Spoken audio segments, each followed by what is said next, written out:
Hello and welcome to this edition of Accenti Magazine's interview series. My name is Licia Canton. My guest today is Jennifer Robson, author of Our Darkest Night, a novel of Italy and the Second World War. Hello, Jennifer, and welcome. Hi, it's lovely to meet you. You live in Toronto with your family. You describe yourself as a lifelong history nerd. You are the author of 6 novels set during and after the 2 world wars. Today, we'll be speaking about your most recent novel, which will be released early January 2021, so just a few weeks. It's the beautiful love story of Nico and Nina, set during the Holocaust. Nina, a city girl, escapes the Jewish ghetto in Venice and goes to live and work on Nico's farm. Jennifer, I really enjoyed reading your book, but I'd love to hear you tell us a little bit about Our Darkest Night. So, Our Darkest Night was inspired by the history of my husband's grandparents. They were from the Veneto region of northern Italy, specifically from San Zenone delle Ezzelini.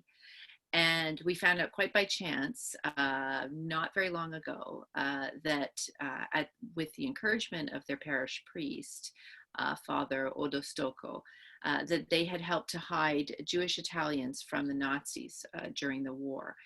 And they'd never spoken of it, and it was one of their daughters, Zia Maria, who mentioned it to us on a visit to Italy. And I was taken aback. I was really taken aback. I'd never heard about it in all the 20 plus years I'd been part of my husband's family.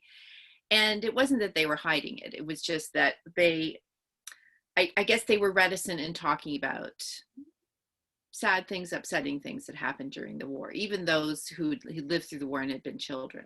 And it got me thinking about the idea of writing a book with one of the people who had to go into hiding as the central character.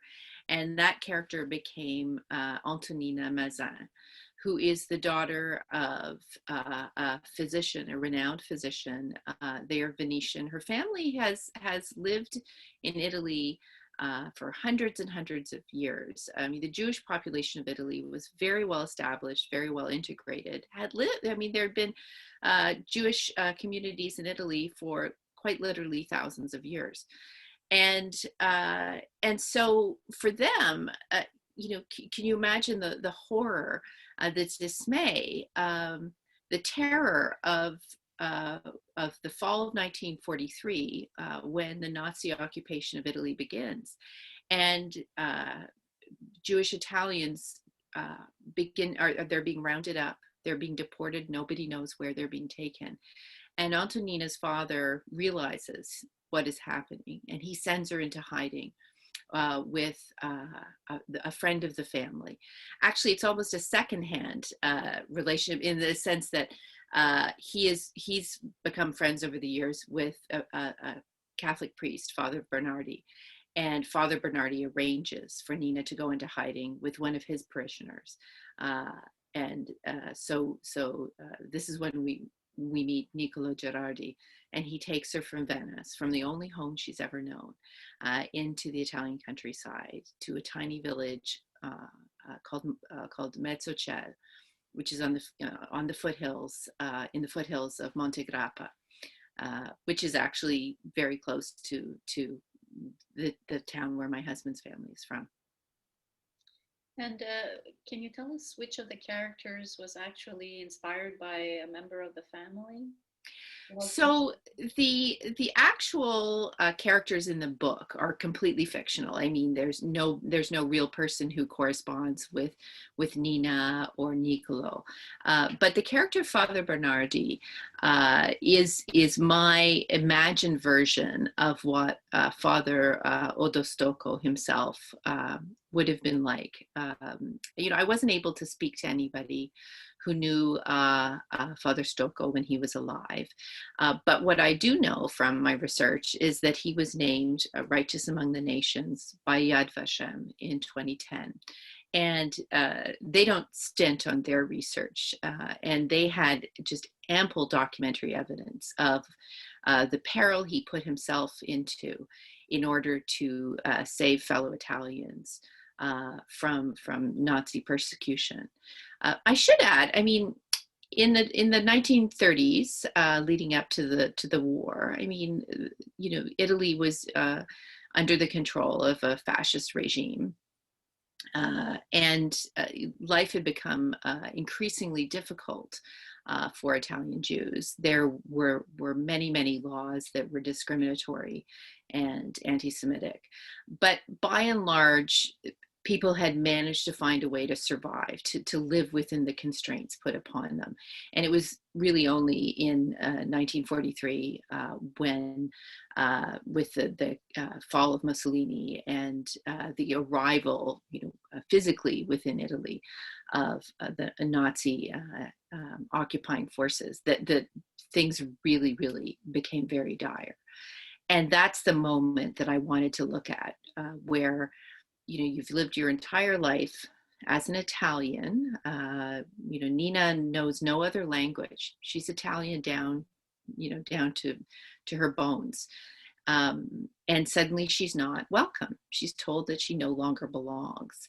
And she's one of the fortunate few who finds refuge among an Italian family.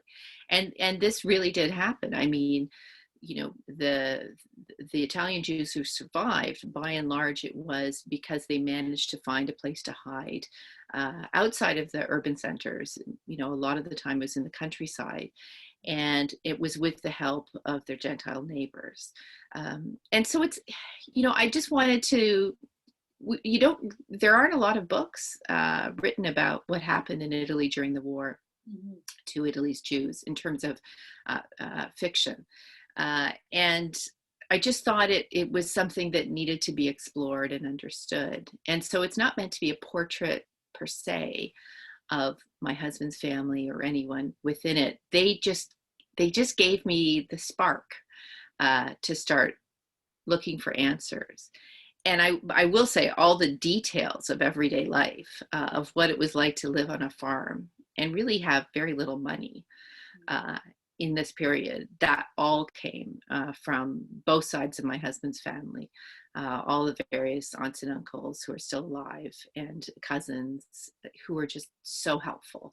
They're the ones, if this book feels authentic to readers, it's because of all of the family. So I have to say, I'm sure some of them are going to be watching this right now. Thank you so much.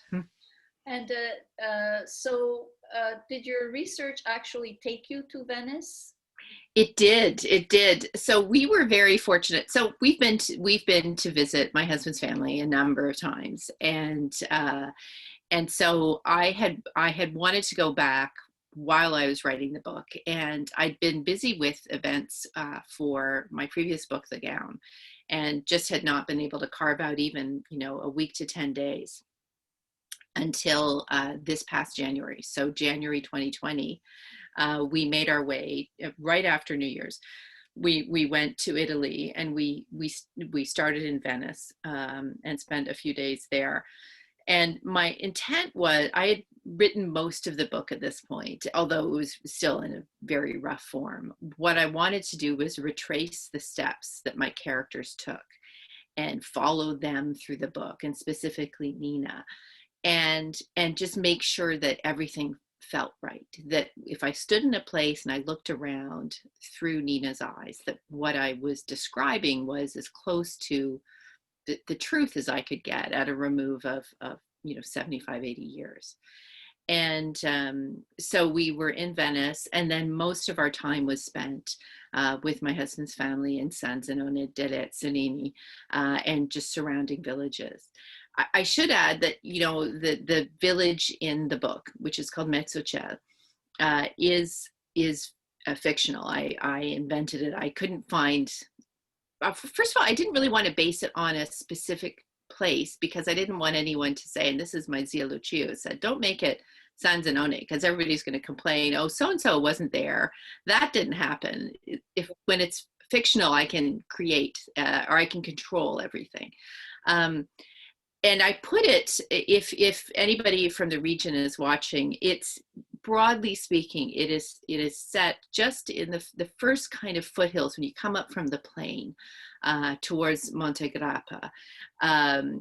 There are villages just on the low slopes there, really just north of San Zenone, a few kilometers. That's where I put my fictitious village. I will say though, if you look at very detailed maps of the area, there is a real place called Mezzocel that is really not much more than a crossroads now. I think it might have been a larger farming village at one point. Right now it's just a crossroads with a handful of buildings. But as soon as I heard that name, I thought, I mean, Mezzocel, how could I not use that name as the place? Because the idea that one is halfway to heaven, halfway to the sky, it was so resonant with meaning to me. So that's, it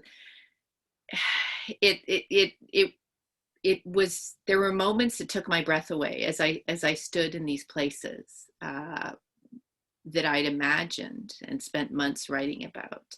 And was returning to, but there's a difference between going somewhere and just visiting family or being a tourist. Yes. And then going somewhere with the view to capturing it on the page as part of a story. And I really needed to go back and walk through the streets of the Ghetto Vecchio in Venice. I needed to just get a sense of what the countryside was like that Nina and Nico walked through, what the village itself looked like, what was it like inside the tiny little church in Mezzocel. All of those things I needed to have a sense of what it felt like, so that, because if I am able to feel it, then I can, if I'm doing my job, I can capture that, and then the readers can feel it as well. Well, this reader certainly, you captured it for me for sure. And at the end of your novel, you have an author's note where you give an explanation. I was fascinated to see that your husband's Zia Maria speaks the same dialect that I grew up speaking. What challenges did you come across in writing English dialogue that would have been spoken in dialect? Oh, what an excellent question. So that was a concern all along, because Nina herself is Venetian. She speaks Italian, and it would have been a more formal type of Italian, because she comes from what we would think of now as, say, an upper middle class background. I mean, her father's a physician; he's a very learned man, and then she needs to go to this little tiny town where everyone is speaking dialect, and it was interesting when I first started talking about the challenges of this with my husband. He pointed out to me that unlike English, for example, where people have different accents, and I'm a specialist in British history, so I'm very familiar with the regional accents.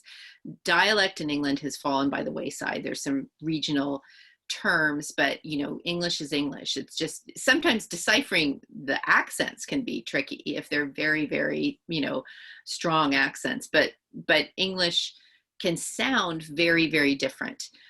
And he said the difference with Italian is that, formal Italian is formal Italian, and it sounds more or less mostly the same. Where the regional differences come in is with the dialect. And so really, in the end, what I had to do was kind of choose to gloss over the fact that Nina would have had some difficulty understanding the dialect, even though the dialect that they speak is very similar to the Venetian dialect. Certainly when we visit Venice and my husband speaks, in his version of Italian, which is his parents' Italian, which means it's dialect, we're always treated very, very nicely by waiters. and staff and shops, because they can hear, I'm sure they can hear that he is an English accent, you know, but they can also hear that he's speaking a version of Italian that you know belongs to the region. And so those niceties of her figuring out a dialect works for things. I because the book is written in English, I had to kind of gloss over that, and I make some mention of Niccolo, for example. There are times when he's speaking in a formal Italian, and there are times when he speaks in dialect, and she observes this. But I think to kind of render it would have made it kind of unwieldy. And you know, the same way if you're reading in English and somebody's trying to accurately render a Scottish accent or an Irish accent, and they put in all sorts of hokey things, like the Scottish person is saying "we" for little, and it just sometimes it pulls you out of the story. And I thought it was just important to keep the language as clear as possible. And then, you know, and then you layer in the fact that some of the people in the story, some of the characters are Austrian or German, and they're speaking Italian as well. And it just, I thought, oh, if I'd been writing in Italian, I think it would have, you know, that then there would have been a possibility for, you know, misunderstandings because, you know, of words that Nina uses that people in Mezzocello don't understand, and vice versa. So I hope people will forgive me for it, because the thing is, Italian and the regional dialects are so fascinating to me. I know so little. I mean, I should add, the only Italian that I know, and it's very little, I can understand when people are talking to me. I can't really make myself understood. But the Italian that I understand is, in fact, the Venetian dialect that's native to where my husband's family is from. You know, I would not be able to really understand what somebody in Rome was saying to me, or Naples. My sister lived in Naples for a number of years, and her version of Italian is very, very different from the version of Italian that my husband's family speaks, for sure. I understand that we will be have access to an Italian version as well soon. Yes, very soon, and it'll be published. HarperCollins Italia is responsible for that, and they did. You can see over my shoulder, they did a beautiful version of my previous book, The Gown, and so I can't hardly wait to see what they'll do. It'll probably have a different cover, and I'm hoping that even though it's being published in Italy, the Italian language version, that some copies will make their way over here, because we have such a huge Italian population in Canada. Yes. It would be a shame. I feel like my husband's cousins alone could account for quite a few sales. I'll have to tell that to my publisher. Jennifer, when you're not doing research or writing, what do you like to read for fun? I love to read historical fiction, you know, and I'm fortunate enough that I've made a lot of friends who write historical fiction, and quite often I'm called upon to read early copies of their books, so then I can you know, we call it the blurbs, which is a rather inelegant term for the lovely quote that goes on the front of a book, which will encourage readers, you know, to dive in if you say something that's you know, warm enough, flattering enough about a book. And so I've been working my way through early copies of books that, by and large, friends have written. But I also love to read. I love to read nonfiction, just straight history. And I have to say, right now, you know, in the midst of this very long pandemic, one thing I find that's a real comfort read are cookbooks. Well-written cookbooks, Nigella Lawson's cookbooks, for example. You can read them for just the pleasure of reading them as much as anything else. And then just fantasizing of, you know, interesting, fun things to cook. Not that I actually do. I have to say, during the week, it's really whatever I can get on the table that I think both my children will eat and it will not keep me in the kitchen for the whole evening. Um, but the weekends and the holidays, it's a time to be in the kitchen quite a lot. And I have to say, I miss my mother-in-law so much. She died 3 years ago, and Christmas time, and just the things we would make together as a family. I really do miss that.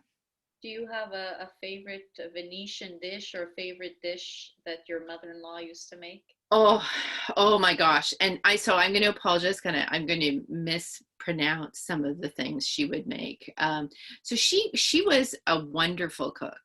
She made, and she introduced me to things that it's not that I'd never eaten before, but I'd never appreciated how delicious they could be. And she would braise baby artichokes in this delicious sauce that she would thicken with breadcrumbs. I mean, it really was one of these things that she would show me how to make things too. She wasn't one of these people who wouldn't share recipes. So I learned how to make a proper lasagna from Ma, and none of this ricotta going into lasagna nonsense for her. No, no, no, no, no. You have to do the proper bechamel, and when it was for good, she would make it with cream, not with milk. There was no messing around. And just the sugo, hers, just I don't know what she did to it to make it so good. And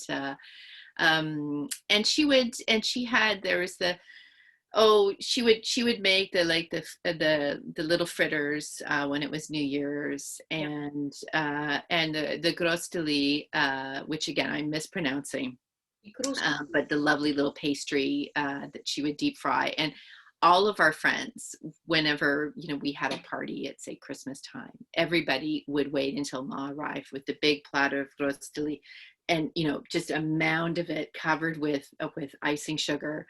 And all of our friends, all of our the manja cake friends, everybody would dive for this platter of pastries, and they would be gone in about 2 minutes. I always think, oh, Ma, make a smaller second Smaller. so we can hide it. Yeah. And my children, I mean, were very, very close to her, and they still, the highest praise that I can get from my kids, if I make something like a bolognese sauce or a lasagna, is for them to say, Mom, this is almost as good as Nona's. Wow. Wow. Oh, it's nice to hear. It's nice to hear. So you have an academic background in economics and history. You're a former editor. Now you're a full-time novelist. There are many part-time writers and aspiring novelists out there who dream of giving up their full-time jobs to just write. Yeah. So I'm sure everybody wants to know how that happened for you. Do you have any advice for aspiring writers, people who are, have a 9 to 5 job but would Yeah. really like to be writing all the time? Yeah. Well, I'm part of a group of informal group of writers. We're all women writers, and a number of us, myself included, we started out doing other things. We didn't ever imagine we'd become writers, and we kind of went sideways, I guess.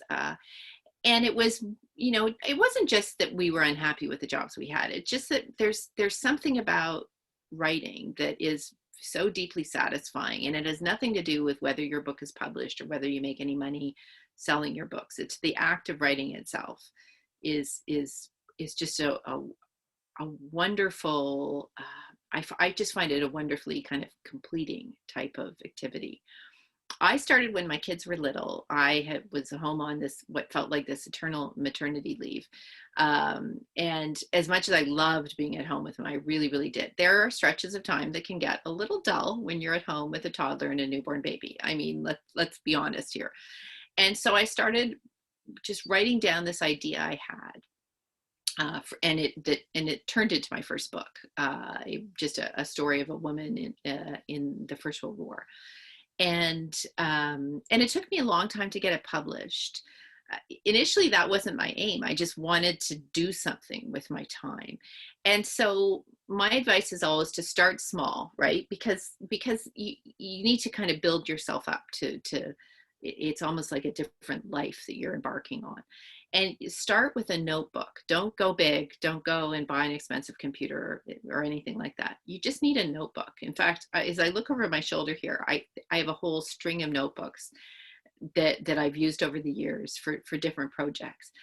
And even now I start each new book, I have a fresh notebook, and I always, the only thing worth spending money on at this stage is a pen that you really like using, because if you have a scratchy pen or one where the ink clumps, or it'll just annoy you and you won't keep going.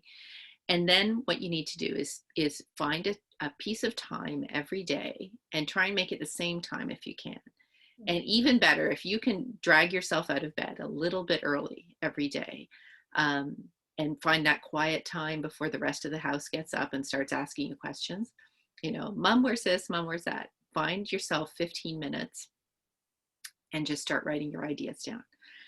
And because 15 minutes a day over the course of a year adds up to a lot of writing.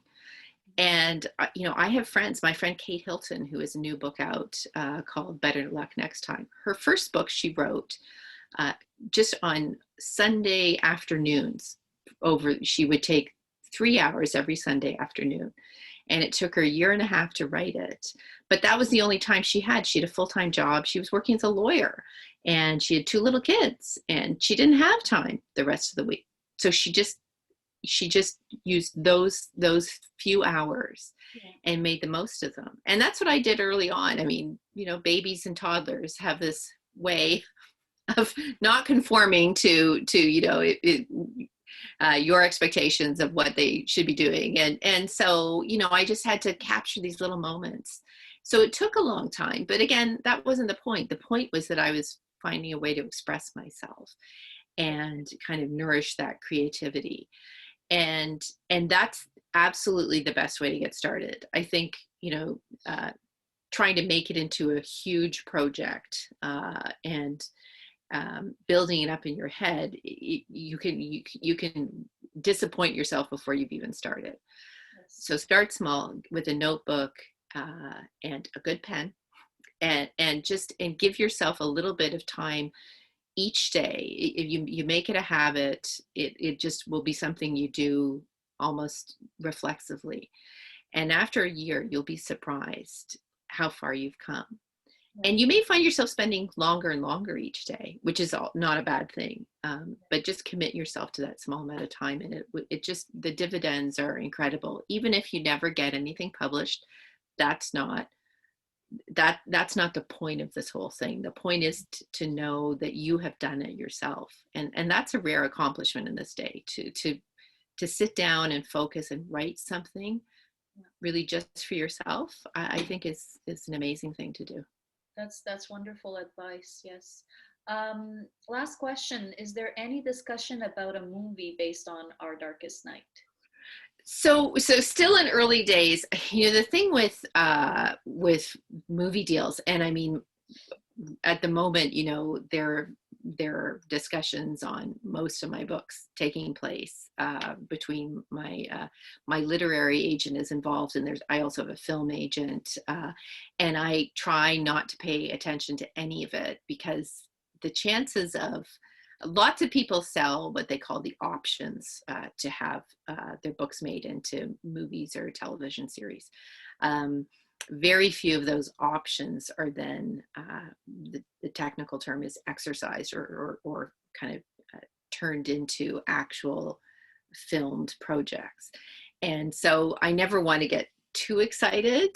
You know, I think it's quite cinematic, and I certainly have lots of ideas about who I'd like to see in the various roles. And I mean, the countryside itself in northern Italy is so beautiful, and really very few North Americans venture out of Venice. Yes. And into this region, and I really wish they would, because, you know, I remember the first time I saw Asolo and was blown away by how beautiful it is, or Bassano de Grappa. I mean, it's just, these are incredible cities, and not just beautiful. I mean, the food, the hotels, the people there are so warm and friendly and welcoming. It's a shame that more people don't visit that part of the world. So maybe one day someone will actually, we will go the distance with this book, and it'll turn into a movie. It won't be anytime soon, I can tell you that.